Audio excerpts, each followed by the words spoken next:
मेरी 5 मालकिन थी। वो पांचों जब मुझसे अपनी मसाज करवाती तो मेरे मालिक कंधे पर थपकी देकर शाबाशी देते और मैं काम में जुट जाता। लेकिन एक रात मालिक शहर से बाहर चले गए थे, तो उसी रात पांचों मालकिन को जब मैं बारी बारी, मेरा नाम मोहन है, मैं एक बड़े से बंगले में काम करता था। वहाँ मैं हर तरह का काम करता था, जैसे खाना बनाने से लेकर साफ सफाई, और पांचों मालकिन की जो भी हुजूरी होती उसी बंगले में मुझे सांस लेने की फुर्सत तक नहीं मिलती थी। लेकिन मुझे पैसों की बहुत ज्यादा जरूरत थी, इसीलिए मुझे ये एक काम करना ही पड़ता था। सुबह होते ही पांचों मालकिन ऑर्डर देने लग जाती थी। मोहन, कहाँ हो तुम? जल्दी से मेरे लिए पास्ता बना कर ले आओ, भूख लग रही है। मैंने आवाज दी। मैं मालिक के लिए ग्रीन टी बना रहा था। मेरा मालिक एक अय्याश इंसान था। उसने अपने घर में 5 लड़कियां अपने अय्याशी के लिए रखी थी, जिसकी सेवा करने के लिए मुझे इस बंगले में रखा गया था। मेरे मालिक बहुत अमीर इंसान थे, लेकिन वे शादी नहीं करते थे। इस बंगले के 5 कमरे में अलग अलग कम उम्र लड़कियां रहती थी और सभी बेहद खूबसूरत थी। इस वक्त घर के अंदर बस मैं ही एक नौकर था, और मैंने इस बंगले के बारे में सुन रखा था कि यहाँ की सारी लड़कियां बेहद चालाक हैं। ये नौकर को कभी यहीं टिकने नहीं देती। जो भी नौकर आता है वह उसे इस कदर परेशान करती हैं कि वह 2-4 दिन में ही भाग जाता था। लेकिन मैं मजबूर था। घर में 4 जवान बहनें थी और मैंने सोच लिया था कि कुछ भी हो जाए, लेकिन मुझे नौकरी हर सूरत पर करनी है, क्योंकि बड़ी बहन का रिश्ता तय हो चुका था और लड़की वालों को दहेज चाहिए था। इसीलिए जब मुझे इस बंगले से नौकरी की ऑफर आई और तनख्वाह भी अच्छी खासी थी, तो मैंने फौरन से हामी भर ली थी। लेकिन जैसे ही मैंने सारी बातें करके बंगले से बाहर निकला तो मुझे एक आदमी नजर आया जो इस बंगले के अंदर दाखिल हो रहा था। मुझे देखकर वह कहने लगा कि तुम इस बंगले में काम करने आए हो? तो मैंने कहा, जी हाँ। मेरी बात सुनकर पहले तो उस आदमी ने मुझे ध्यान से देखा, फिर अपने कानों को हाथ लगाते हुए कहने लगा, ऊपर वाले की पनाह, इस घर की मालिकों ने मुझे परेशान कर लिया था। मुझे देखो, बस 10 दिन में ही इस बंगले में काम किया हूँ और अब अपनी तनख्वाह लेने जा रहा हूँ। यहाँ लड़कियाँ नहीं, ये आफत की पुड़िया है, पुड़िया। यह सुनकर मैं पहले तो कुछ डर का शिकार हुआ था, लेकिन फिर मन की बात दिमाग में आई तो इस शख्स की बात पर मैं काम नहीं जमा। लेकिन अगले ही दिन मैं पहली बार काम पर आया तो उन 5 कम उम्र की हसीनाओं को देखकर तो मैं अपनी पलकें झपकाना ही भूल गया था। मेरे लिए फैसला करना मुश्किल हो गया था कि उसमें से कौन सी ज्यादा हसीन है, लेकिन यह सब की सब बहुत ही हसीन और कमाल की थी। मैं उन दिनों जवानी के उस दौर से गुजर रहा था कि अपने अंदर की बेचैनी ज्यादा ही महसूस होती थी। उसमें खुशमिजाज भी था और देखने में मैं नौकर कम ही लगता था। मुझे मीठी मीठी बातें भी करनी आती थी, इसीलिए अपनी 5 मालकिन को बेवकूफ बनाना मेरे लिए मुश्किल काम नहीं था। कम दिन में ही मैंने अंदाजा लगा लिया था कि तमाम लड़कियां आपस में बिल्कुल एकता करके रहती हैं और नौकरों की छुट्टी करवा देती हैं। अभी तो मेरी शब्द का इम्तिहान था कि मुझे उन सब की बदतमीजी को बर्दाश्त करना था, ताकि जब वह मुझ पर भरोसा करने लगे तो मैं उन सबको एक दूसरे के खिलाफ भड़का सकूं। तभी मैं वहां पर काम कर सकता था, वरना यह सब मिलकर मुझे भी निकलवा देती। उनका दिल जीतने के लिए मैं भागकर उनकी काम किया करता था, मगर उन सब की नई नई फरमाइशों ने मेरी जान आफत में डाल दी थी। वे 5 सुबह नाश्ते पर ही मेरा दिमाग चाट चुकी थी। एक को पास्ता खाना था तो दूसरे को सैंडविच और तीसरे को पोहा। मैं तो सुनकर ही चौंक रहा था, लेकिन यह था कि मैं काम बहुत तेजी से करता था। मैंने जल्दी जल्दी सबके लिए नाश्ते बनाए। मेरे तेज काम करने पर उन 5 के मुंह हैरत से खुला का खुला ही रह गया था। मैं जल्दी से उनका नाश्ता टेबल पर लगा दिया और कहा, ये और कुछ चाहिए तो बता देना। नाश्ते के दौरान उनके दूसरे ऑर्डर जारी हुए थे। सभी कहने लगी, हमारे कमरे की सफाई अच्छी तरह से करना, और दोपहर में भी हर एक का अलग अलग खाने की फरमाइश थी। मैं काम बहुत तेजी से करता था, फटाफट से सारे काम कर लेता था, क्योंकि बचपन से मैंने लोगों के घरों में नौकरी ही की थी। दोपहर के खाने में जब सबने अपनी पसंद की चीज देखी तो एक दूसरे की शक्ल देखने लगी, क्योंकि मैं शिकायत का कोई भी मौका नहीं छोड़ रहा था। उनमें से एक कहने लगी कि ऐसा करो, मेरे कमरे में जो मेरे कपड़े प्रेस करने के लिए पड़े हैं उन्हें कमरे में जाकर प्रेस कर दो। मैं उनके कमरे में चला गया और कपड़ों को प्रेस करने लगा। साथ साथ उसके हुस्न का अंदाजा भी बढ़ता गया। میں نے کہا आपसे ज्यादा हसीन लड़की मैंने आज तक नहीं देखी है, आप बहुत ही अच्छी हैं, वगैरह वगैरह। इसी तरह से मैं जिस मालकिन के कमरे में जाता उसकी तारीफें शुरू कर देता और वह खुश हो जाती। जब मेरे मालिक ने देखा कि उसकी सभी बीवियां मुझसे राजी रहने लगी हैं, तो मेरा कंधा थपथपाते हुए मुझे शाबाशी देने लगते और कहते कि तुमने बड़ी समझदारी दिखाई है। मालिक ने मुझसे कहा था कि मैं उनके पीछे की उन लड़कियों को राजी ही रखूं। अब मैं यह करता कि जब भी मैं किसी मालकिन के काम से उनके कमरे में जाता तो उनके कान दूसरी मालकिन के खिलाफ भरने लगता। लेकिन एक बार जो कुछ चौथे नंबर की मालकिन ने मुझसे कहा, मैं तो हिलकर ही रह गया था। वे मुझसे कहने लगे कि मोहन, मेरे सर का मसाज कर दो। यह सुनकर तो मैं हैरत का शिकार हो गया था कि मैं ये कैसे कर सकता हूँ। वे कहने लगी, जल्दी आओ मेरे कमरे में, मेरे सर में बहुत दर्द हो रहा है। मैं नहीं चाहता था कि मालकिन के कमरे में जाकर मेरी जिंदगी में तूफान आ जाए।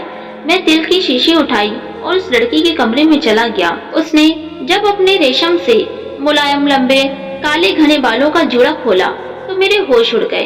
खुले बालों में वह लड़की बहुत ही ज्यादा खूबसूरत लग रही थी, लेकिन वह बिल्कुल ही खामोश थी। मैंने पहले तो खुद को झटका, फिर खुद को याद करवाया कि मैं एक मामूली सा नौकर हूँ, मुझे अपनी हद में रहना चाहिए। अब मैं मालकिन के सर की मालिश करनी शुरू करती, साथ ही बातें करने शुरू करती जो कि हर लड़की सुनना चाहती है, जो मैं सभी लड़कियों को राजी रखने के लिए करता था। मैंने कहा, मालकिन सच कहूँ तो पांचों मालकिनों में आपकी बात ही कुछ और है।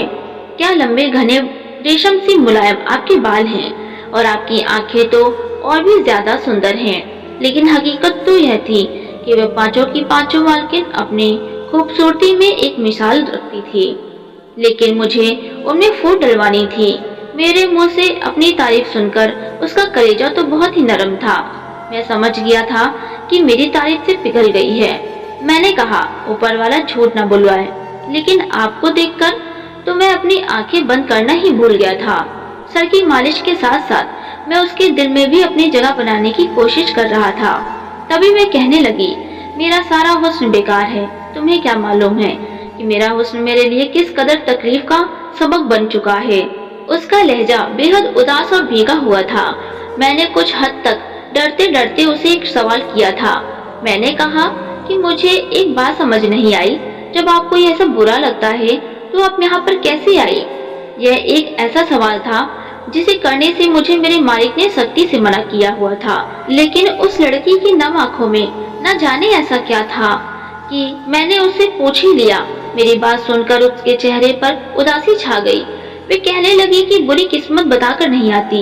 यह कहकर उसने एक ठंडी आह भरी। उसकी आंखों में आंसू छलक रहे थे। एकदम से उसने मेरा हाथ पकड़कर अपने बालों से पीछे झटक दिया और कहने लगी कि बस जाओ यहाँ से। मैंने देखा कि वह दुपट्टे से अपनी आंखें पोंछ रही थी। पता नहीं क्यों, लेकिन मेरे दिल को धक्का सा लगा था। आज रात मालिक को इसी के कमरे में आने की बारी थी। वह सुबह से ही बेचैन थी। रात को मैंने देखा तो पांचों लड़कियों में बस एक ही वही 5वें नंबर की मालकिन तैयार थी, लेकिन वह चुप चुप और खामोश ही थी, जबकि सुबह तक वो बहुत ही ज्यादा चहक रही थी। अगली सुबह जब मैं किचन में गया तो वहाँ ये 5वें नंबर की मालकिन रो रही थी। मुझे यहाँ आए हुए अभी कुछ ही दिन हुए थे और ये सब देखकर मेरा दिल धड़कना ही भूल गया था। मेरी रंगत उसके चेहरे को देखकर भी फीकी पड़ गई थी। वह मुझे अपने रूबरू देखकर फौरन वहाँ से बाहर निकल गई। मैं तो जैसे पत्थर हो चुका था। उसका चेहरा उसके साथ किए गए सारे जुल्म की कहानी चीख कर बता रहा था, जैसे जलती हुई सिगरेट उसके चेहरे से बुझाई गई हो। मेरा दिल यूं था, सीने में धड़कन ही भूल गया था। वह मैं नहीं जानता था। मुझे अपने मालिक से नफरत सी महसूस हुई थी।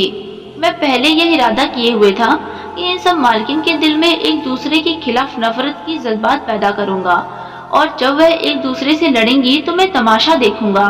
लेकिन अब मैं अपना इरादा बदल चुका था। वह लड़कियां मुझे बेबस और मजबूर लग रही थी। फिर मैंने यह नोट करना शुरू कर दिया कि मालिक जब भी किसी लड़की के कमरे में जाता तो सुबह में लड़कियां सिसकियां से रो रही होती थी। एक बार किचन में काम कर रहा था, तभी मुझे बाहर से लड़ने और झगड़ने की आवाज आई। मालिक न जाने किस बात पर उस लड़की पर भड़क रहे थे, जिसके चेहरे पर मैं जख्म के निशान देख रहा था। खुद ब खुद भी मेरे कदम किचन से बाहर की तरफ उठने लगे थे। हालांकि मालिक ने मुझसे कहा था कि तुम हमारे घर के मामलों को न देखोगे, न ही बोलोगे और न ही बीच में आने की कोशिश करोगे। मैंने देखा कि मालिक उस 5वें नंबर वाली मालकिन के साथ झगड़ रहा था। कहने लगा, सब किया धरा बेकार हो गया, तुम्हारी वजह से लड़कियों में भी बगावत पैदा हो रही है। वह मेरे सामने जुबान चलाने लगी है। जब तक तुम नहीं थे उन 4 लड़कियों में इतनी हिम्मत भी नहीं थी कि मेरे सामने उफ भी कर जाएं। लेकिन वह मालिक से डरने की बजाय उसकी आंखों में आंखें डालकर खड़ी थी। जो कुछ उसकी आंखों में था उसे देखकर लग रहा था कि जैसे मालिक के साथ न जाने क्या कर गुजरेगी। उस लड़की की आंखों के गुस्से को देखकर मैं तो डर ही गया था। मालिक कहने लगा, अपनी नजर नीचे करो वरना मैं तुम्हारा वो हाल करूंगा कि नजर उठाने की काबिल तक नहीं रहोगी। लेकिन वह बिल्कुल निडर होकर खड़ी थी। थोड़ी देर बाद जब उसने अपनी नजर झुकाई तो मालिक ने जोरदार थप्पड़ उसके चेहरे पर मारा। फिर उसकी बाजू पकड़कर उसे घसीटते हुए कमरे में ले जाने लगा और कहने लगा, आज तेरा वो हाल करूंगा कि सुबह तक अपना चेहरा भी नहीं पहचान पाओगी। ये सुनते ही सारी लड़कियां मालिक के पाँव में गिर गईं और कहने लगी, इसे कुछ मत कहना, आपको जो कहना है हमें कह दो, इसे माफ कर दो, हम आज से आपकी कोई भी बात नहीं टालेंगे। यह सब मैंने पहली बार देखा था। मेरा तो दिल दहल गया था। फिर जैसे जैसे वक्त गुजरने लगा मुझे और भी ज्यादा राज पता चलने लगे। अगली सुबह मैं बगीचे की तरफ निकल ही रहा था कि पौधों में पानी दे सकूं, तो 5वें नंबर की मालकिन बगीचे में बैठी रो रही थी और दूसरे नंबर की मालकिन से बातें कर रही थी। वे कह रही थी कि ऊपर वाले ने मेरी सजा खत्म कर दी है। मैं इस आदमी के साथ एक लम्हा भी नहीं गुजारना चाहती हूँ। यह सुनकर मेरे दिल में उसके लिए हमदर्दी के जज्बात बनने लगे थे। वे कहने लगी, मैं बेहद मजबूर होकर घर से निकली थी। ये तुम तो जानती हो, अपने माँ बाप को बचाना चाहती थी, इसीलिए इस आदमी से मदद मांग रही थी। लेकिन जो कुछ इसने मेरे माँ बाप के इलाज के बदले में मांगा था वह एक गुनाह की जिंदगी थी। लेकिन मेरे पास कोई और रास्ता भी तो नहीं था। कोई भी मर्द कभी भी बिना किसी मकसद का औरत का एहसान नहीं करता है, इसकी मदद बिना किसी वजह से नहीं करता है। जो हर जाना वह उसे मांगता है वह उसकी इज्जत होती है। जिन माँ बाप की खातिर मैंने इस आदमी के हाथ खुद को बेच दिया था वह माँ बाप भी मर गए, बीमारी से नहीं मेरी बर्बादी का सुनकर मर गए। लेकिन मैं इस चीज की सजा अब तक भुगत रही हूँ। वह लड़की सिसकियां के साथ रोते हुए कह रही थी, जिसे सुनकर मैं भी दुखी हो गया था। मैं समझ गया था ये मजबूरी के तहत इस जालिम मालिक के यहाँ चली आई हैं। बाकी 4 लड़कियां भी ऐसी ही किसी मजबूरी के तहत यहाँ तक आई होंगी। मैं बिल्कुल खामोश होकर रह गया था। मेरा मालिक बहुत ही घटिया किस्म का इंसान था। मैंने देखा अक्सर लड़कियों पर मारपीट करता रहता था और कहता था कि तुम लोग मेरी गुलाम हो, मैं चाहूँ तो तुम लोगों के साथ कुछ भी करूँ, मुझे कोई भी पूछने वाला नहीं है। यह देखकर मुझे बड़ा अफसोस होता था कि मेरी बहन की शादी भी करीब आ गई थी। मालिक ने मुझे अच्छी खासी रकम दी थी। मैंने जब छुट्टी मांगी तो मुझसे कहने लगे कि बस एक ही दिन की छुट्टी मिलेगी, उसके बाद फौरन यहाँ आ जाना, क्योंकि तुम एक बहुत ही अच्छे नौकर हो जिसे ये लड़कियां बर्दाश्त कर लेती हैं। मैं बस अपनी बहन की शादी के दिन की छुट्टी ली थी। जैसे ही बहन विदा हो गई अगली सुबह मैं नौकरी पर चला गया। हालांकि मेरी माँ मुझसे कहती रही 2 दिन और रुक जाओ। मैंने कहा नौकरी का सवाल है, अगर मैं ज्यादा दिन तक छुट्टी लूंगा तो मेरी नौकरी चली जाएगी, फिर मैं क्या करूंगा। एक गरीब फैमिली से था, इसीलिए उन लड़कियों की मजबूरी को मैं अच्छी तरह से समझ सकता था। पैसा न होने की वजह से इंसान क्या क्या करने के लिए मजबूर हो जाता है। मैं जब बंगले पर पहुंचा तो मालिक मुझसे कहने लगा कि अभी तुरंत वह दूसरे शहर किसी काम से जा रहा है, वह 2 दिन बाद ही वापस लौटेगा। मैंने कहा ठीक है। थोड़ी ही देर बाद वह किसी से फोन पर बात कर रहा था और कह रहा था लड़कियों की कीमत लाखों में लूंगा, बस 2 दिन बाद ही मैं शहर वापस आऊंगा तो उन्हें सऊदी अरब भेजने की तैयारी भी कर लूंगा। मैं जानता हूँ कि उन लोगों से क्या काम लिया जाएगा, वैसे भी यह हर चीज की आदी हो चुकी हैं। ये कहते हुए वह अपना बैग लेकर अपनी कार में बैठकर निकल गया। मैं तो ऐसा हो गया था कि मेरे कानों में सीटियां बजनी शुरू हो गई थी। अब तक वह आदमी लड़कियों के साथ खुद जुल्म कर रहा था और अब उन्हें सऊदी अरब भेजना चाहता था। मालिक के जाते ही मैंने बारी बारी से मालकिनों के कमरे में जाकर दरवाजा खटखटाना शुरू कर दिया। वे सभी कमरे से बाहर आ गईं। मालिक के इरादे से मैंने उन्हें आगाह किया। फिर मेरी बात सुनकर वे पांचों लड़कियां बहुत ही ज्यादा परेशान हो गईं। फिर मैं उन सभी लड़कियों को एक प्लान बताया और वह प्लान क्या था कि वॉचमैन मेरे मालिक का खास बंदा था। मैंने उसके आज रात के खाने में नींद की दवा डाल दी थी। नींद की दवा वाला खाना खाते ही वे गहरी नींद में सो गया तो मैं पांचों लड़कियों को लेकर अपने घर भाग गया। लेकिन वह सभी परेशान थी। वे मुझसे कहने लगी कि वे कहाँ जाएंगी, उनके घर वाले तो उन्हें कभी भी स्वीकार नहीं करेंगे। तो मैंने उन सभी लड़कियों को मेरे घर पर छोड़ दिया। फिर वापस बंगले पर आ गया और यहाँ आते ही मैंने शोर मचा दिया कि उन पांचों लड़कियों में मेरे और वॉचमैन के खाने में नींद की दवा देकर सुला दिया था और खुद भाग गई। जिस तरह से मैंने रोना धोना मचाया था कि मुझ पर किसी को कोई शक भी नहीं हुआ था। यह सुनकर मालिक भी उसी दिन वापसी के लिए रवाना हो गए थे। लेकिन रास्ते में मालिक की गाड़ी की बुरी तरह एक्सीडेंट हो गया था और मौके पर ही उनकी मौत हो गई। जब मुझे यह खबर मिली तो मैंने ऊपर वाले का शुक्रिया अदा किया। मैं सारी लड़कियों को वापस बंगले तक ले आया था और आज इस बंगले में पांचों लड़कियां आजाद तौर पर सुकून और इज्जत की जिंदगी गुजारने लगी हैं। और मैं ये सब सोचकर बहुत खुश हूँ कि मैंने 5 बेगुनाहों की जान बचाई है। दोस्तों, उम्मीद करती हूँ ये कहानी आपको पसंद आई होगी।